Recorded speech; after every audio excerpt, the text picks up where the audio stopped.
Hello, Steve. Today is Wednesday, January the 22nd. Let me start by saying, challenge accepted.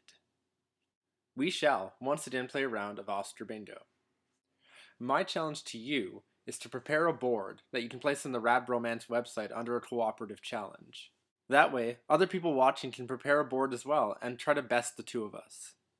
And I'm quite aware that your knowledge of the current movie industry is going to be stronger than mine is, which means I'm going to need to do some pretty serious research. And this brings me to another new challenge involving another high-profile event, the Super Bowl. Now, you and I don't have a long-standing relationship with the Super Bowl, and I'm pretty sure that my football knowledge vastly exceeds yours. So, to balance this out, I propose we make predictions largely based on chance. Stuff like which team's going to make the first interception, which team is going to be the last team to score any points in the game, and of course, who's going to win the coin toss. The two teams playing, Denver and Seattle, both finished the regular season with a record of 13-3, so even picking a winner is pretty even. And I think this would provide some fun to this high-profile event without actually gambling. I mean, the government makes enough tax revenue as it is. For example, are you aware that in Vegas you can actually bet on the coin toss of the Super Bowl? And the rate of return is actually less than 50%. Meaning if you bet on heads and heads was flipped and you bet $1, you wouldn't actually win $2. You'd get something slightly less than that, but if you lose, you get 0. It's sheer madness. And this brings me to some other interesting Super Bowl facts that you may not have been aware of. For example, did you know that it started in 1967 as a game between the champions of two separate leagues, the AFL and the NFL? Back then it was referred to as the AFL-NFL World Championship Game, which is pretty ironic because it didn't involve anyone in the world other than America. The name Super Bowl wasn't used until the third one, which is also the time they started using Roman numerals to start numbering them.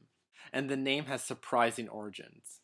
The name was originally proposed by a guy by the name of Lamar Hunt, who was one of the founders of the NFL. And interestingly enough, the name came from watching his daughter play with a toy known as a Super Ball.